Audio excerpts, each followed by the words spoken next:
Bismillahirrahmanirrahim. Assalamualaikum warahmatullahi wabarakatuh. Sebelumnya izin memperkenalkan diri.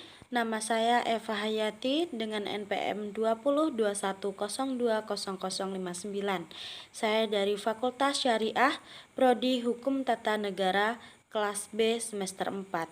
Di sini saya akan mempresentasikan materi tentang objek dan kegunaan filsafat hukum Islam dari mata kuliah Filsafat Hukum Islam yang diampu oleh Bapak Hervin Yoki Pradikta MHI. Tentang hukum Islam yang mengacu pada pandangan hukum yang bersifat teologis. Artinya, hukum Islam ini diciptakan karena ia mempunyai suatu tujuan.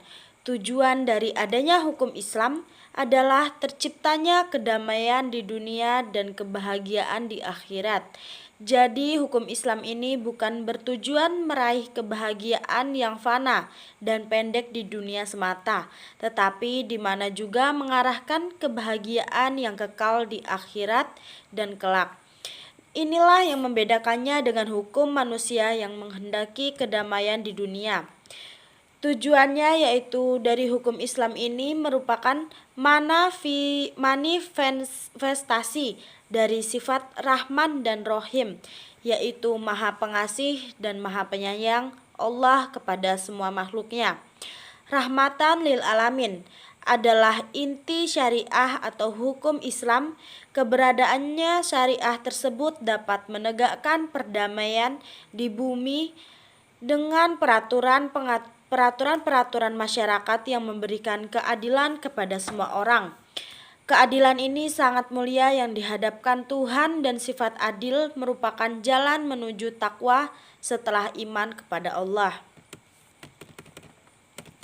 Selanjutnya, hukum Islam ini dalam upaya menegakkan itu semua harus siap untuk menghadapi kejadian-kejadian yang baru yang timbul karena perkembangan masyarakat dan perubahan suasana. Oleh karena itu, pengkajian filsafat hukum Islam ini mutlak sangat diperlukan. Keberadaan filsafat hukum Islam ini akan menegakkan suatu hukum Islam dan memberikan jawaban terhadap tantangan zaman dan merupakan hukum terbaik sepanjang zaman bagi semesta alam. Sebagaimana yang dikemukakan sebelumnya, setidaknya ada 5 sistem hukum dan yang berkembang di dunia, yaitu yang pertama common law yang juga dikenal dengan Anglo-Saxon. Yang kedua yaitu civil law atau biasa disebut dengan Eropa kontinental. Yang ketiga yaitu custom law, yang keempat Islamic law, dan yang kelima sistem hukum sosialis komunis. Manfaat dari studi filsafat hukum Islam yaitu untuk menjelaskan kajian filsafat hukum Islam yang memberikan pengetahuan hukum Islam secara utuh kepada ahli hukum. Filsafat hukum Islam ini diperlukan untuk pengkajian secara mendalam terhadap hukum Islam, untuk mewujudkan hukum yang berkeadilan, yang senantiasa sesuai dengan kondisi zaman. Dan pengkajian filsafat hukum Islam ini memungkinkan pemahaman Islam secara menyeluruh dengan ilmu-ilmu agama lainnya. Dari para ahli usul fikih, sebagaimana ahli filsafat hukum Islam membagi filsafat hukum Islam ini kepada 2 rumusan, yaitu yang pertama filsafat tasyri dan yang kedua filsafat syariah. Filsafat tasyri yaitu filsafat yang memancarkan ahli filsafat hukum Islam yang menguatkannya dan memeliharanya. Filsafat ini yang bertugas membicarakan hakikat dan tujuan penerapan tentang hukum Islam.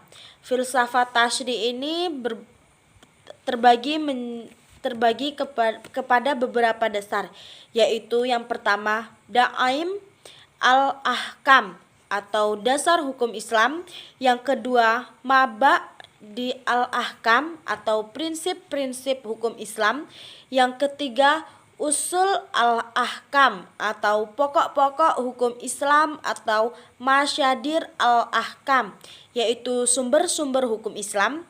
Yang keempat, maqasid al-ahkam atau tujuan-tujuan hukum Islam. Yang kelima, qawaid al-ahkam, yaitu kaidah-kaidah hukum Islam.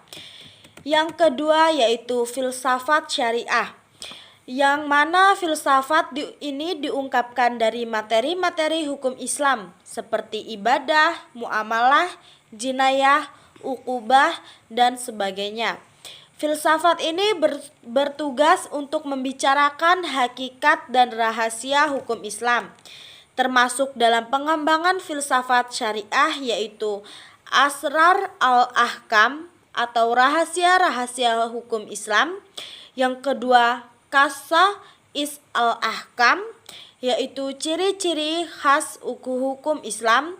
Yang ketiga, mahasin al-ahkam, yaitu keutamaan-keutamaan hukum Islam. Dan yang keempat, tawabi al-ahkam, yaitu karakteristik hukum Islam. Mungkin hanya sekian materi yang dapat saya sampaikan. Apabila ada kesalahan saya mohon maaf. Dan saya akhiri, wassalamualaikum warahmatullahi wabarakatuh.